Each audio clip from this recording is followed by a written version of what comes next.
Good morning, everyone. It is Tuesday, October 22nd, 2024. It's 9 o'clock here in Tucson, Arizona, which means it is time for the Mindful Moment. I am Dr. Jonathan Zenz. I am the Senior Minister at Unity of Tucson. Unity of Tucson is an inclusive and loving spiritual center right here in Tucson, Arizona, where our purpose is to explore the principles of new thought in order that we may master spiritual understanding, find personal purpose, and develop a spiritual path. And the Mindful Moment is part of that. It's an opportunity I take every Monday through Thursday at 9 a.m. Arizona time to express some of that spiritual path, to talk about a spiritual idea, and then engage in the practice of affirmative prayer. So that's what we're here to do. And whether you're watching live or on the replay, I would love for you to post a comment and let me know that you are here. As I always say, I love to see those comments come through and delighted to know that we are connected. I will, of course, offer this reminder to you, as I do each time I see you, and it is to say, you are love, you are light, you are life, you are magnificent. And I am so grateful that you shine your light and share your magnificence and divinity, your innate divinity. Thank you for sharing that with the world. So yes, Sherry, it's a beautiful, perfect autumn day to spend with wonderful people. Well, you're one of the wonderful people in my experience, and I'm grateful for that. And I'm sure more comments will come through. But so a couple of things that are coming up for me. So yesterday, what none of you knew is that the mindful moment was actually an experience, was actually a relationship to an experience I was having in the moment. It was literally a mindful moment, a moment that I had to take for myself to engage in some mindfulness. Because when I was talking about the nature of when we lack information, we make up stories in our mind, and those stories become our reality. I was actually in the midst of addressing that in the experience of my life. Some people were reflecting back to me an experience that they were having, and it was all rooted in misinformation and stories that were being made up.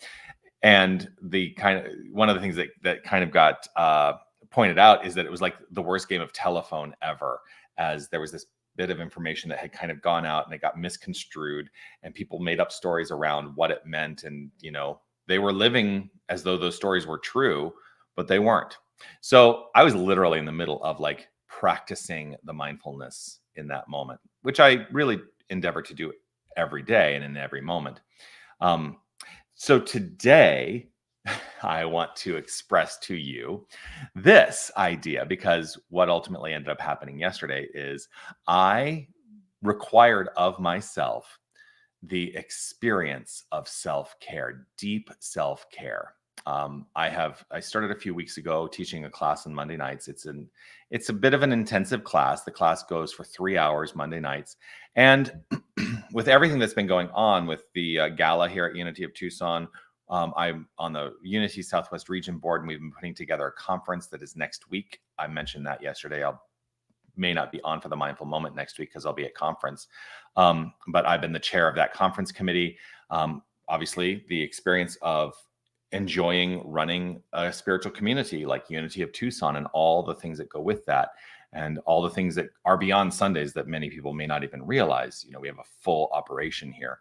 And I got to about between 3:30 and 4 yesterday, and I basically considered for myself that I had been burning the candle at both ends. I was so worn out, and I just had to make the call to engage in self-care, to demonstrate self-care.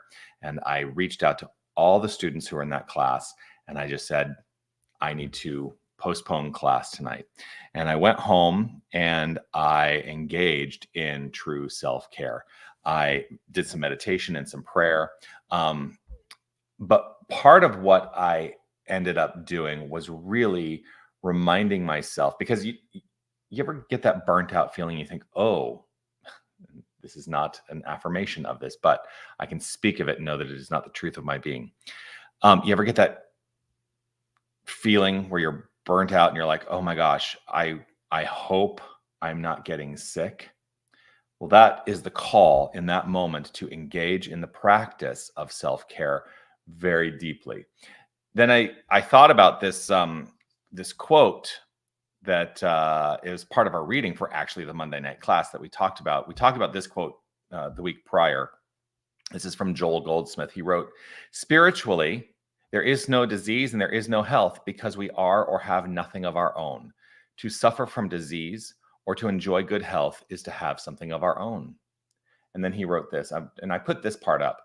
"God is neither health nor disease. God is spirit, and all we can possibly have is the Spirit of God." And so I went into the gratitude practice.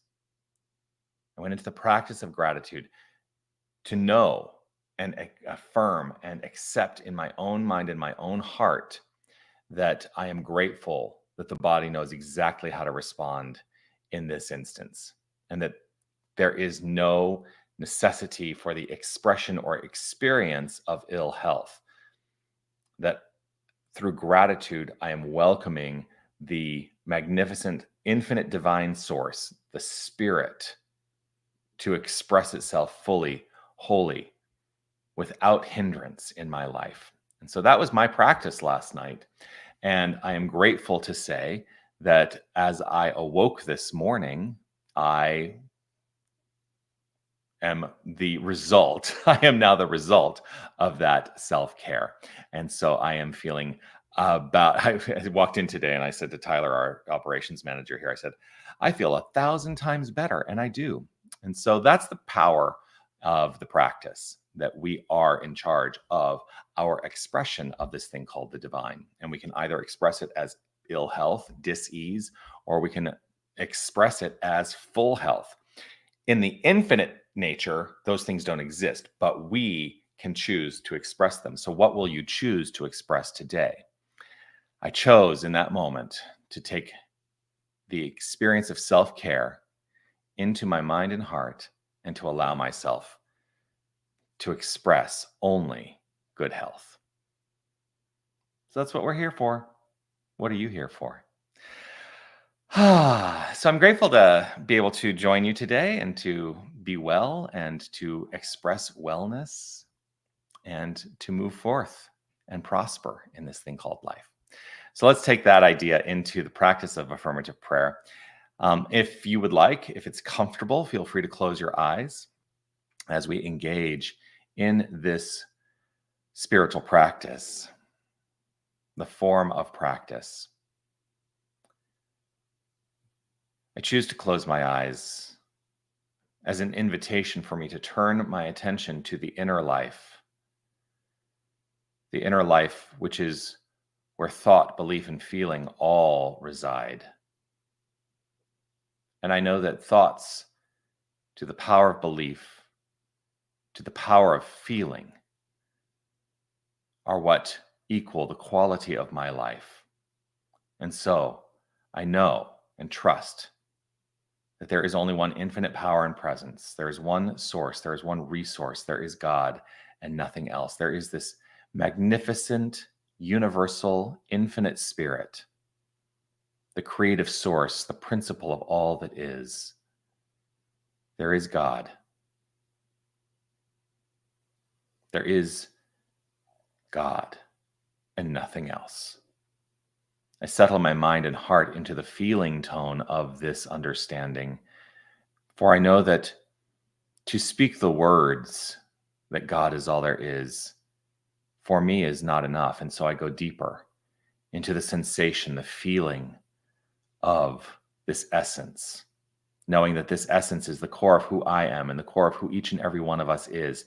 We are that power. We are the presence. We are the light, the life, the peace, the beauty, the joy, the love of God. We are of God. For there is no aspect of our being that is not holy and divine. And so accepting this and acknowledging this, I know that all is flowing forth with grace and with ease, for this is my choice as an aspect, a facet of the infinite creative power. I am using the infinite creative power in a way that I perhaps perceive as my own, and yet it is a co-creative process. And so I decide in this moment to express infinite wellness. I know what is right for me to do, and I trust and know that each and every one of us knows what is right for us to do in service to the expression of infinite wellness. For God knows nothing of disease. God knows nothing of health. God is. God is. And we are the Spirit of God, each and every one of us. And so, trusting in the outflow of this inflow of loving presence upon itself, I trust and allow and easefully live. I gently live with appreciation overflowing from within. I simply let this be. I trust it. I know it. And with gratitude expressed in every aspect of being, I affirm it as so. And I do so by saying, and so it is. Amen.